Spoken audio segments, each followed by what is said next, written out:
Great day to you, gentlemen and ladies. Reaching you live again from the Safety Zone Television, live on the YouTube. You are welcome to our channel this evening, this morning, this afternoon, this night, and anytime it is on your side.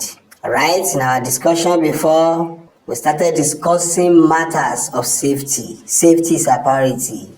Our aim, our objective, our everything is a crash-free journey.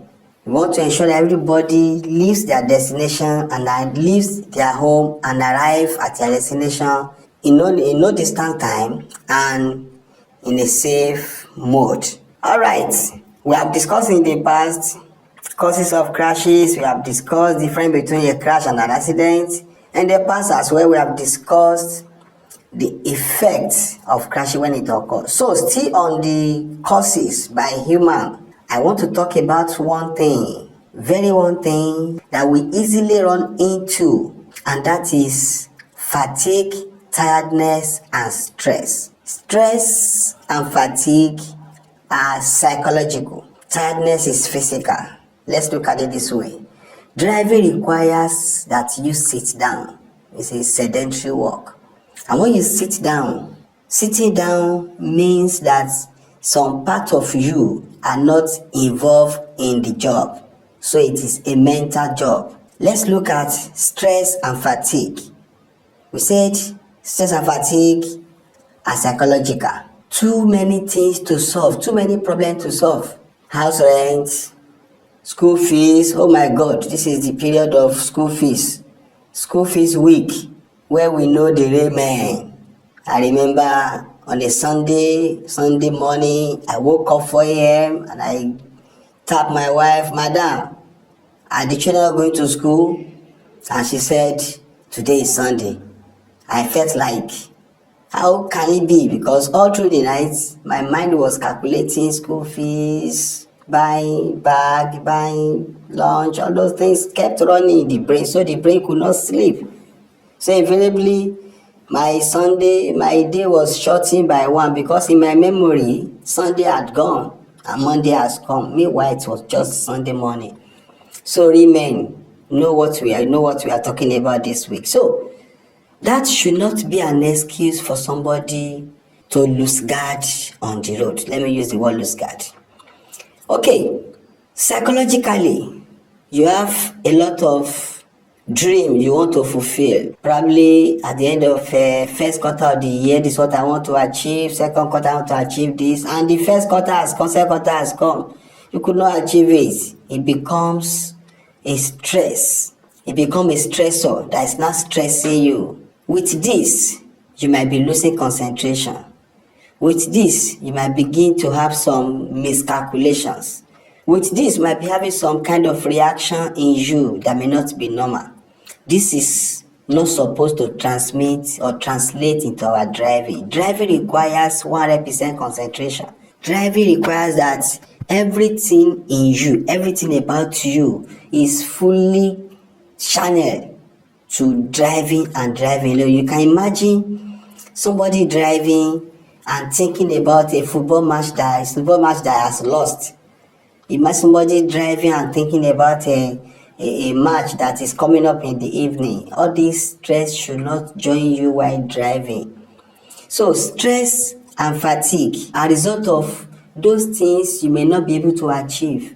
And in my little way of addressing stress means how you can address stress is do the little you can do and leave the rest. You cannot solve all the problem in this world. I can remember one of our musicians that we say, wahala, wahala, wahala, wahala. I say wahala no dey finish.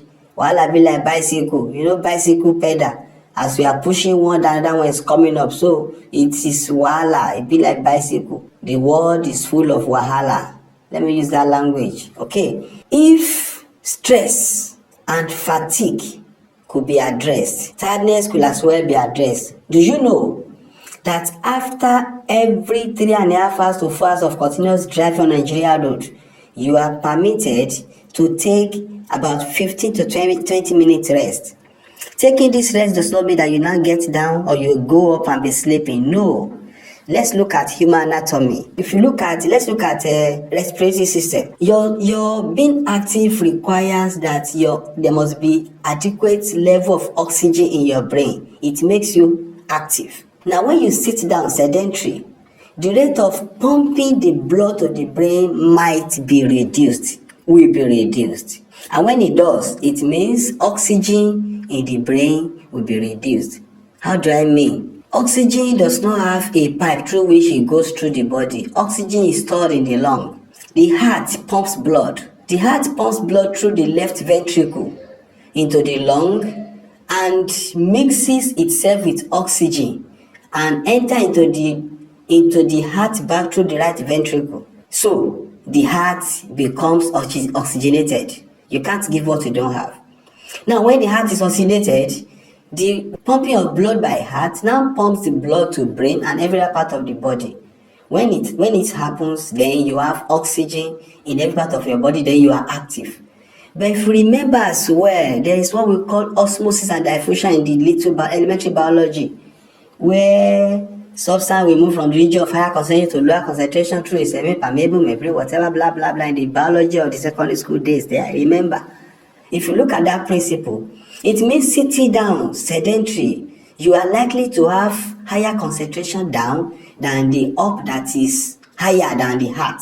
The same thing applicable to bleeding. When any part of your body is bleeding, just raise it above the heart, especially when it is in the hand or upper higher parts above the heart. Just raise it up and clothing will come because the rate of pumping will reduce. You can imagine when you sit down and the pumping rate of blood has reduced. In 3.5 hours, you begin to feel like you are feeling some relaxation mood in you. What is that mood talking about? That mood is telling you to sleep. The oxygen in the brain has been reduced. So what do?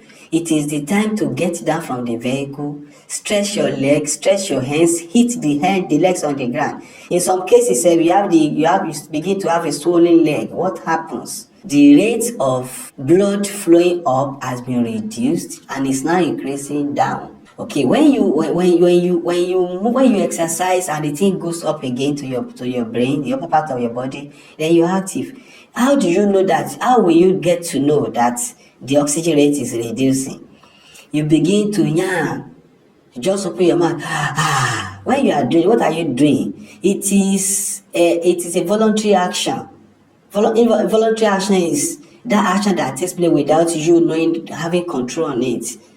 Such as when oxygen reduces, your mouth opens. When it opens, you want to gasp in oxygen. Yes, it will do, but the oxygen gas in is going to the lungs, so it's not getting to the brain. That is why after yawning like 2, 3, 4, 5 times, then the eyes will begin to close.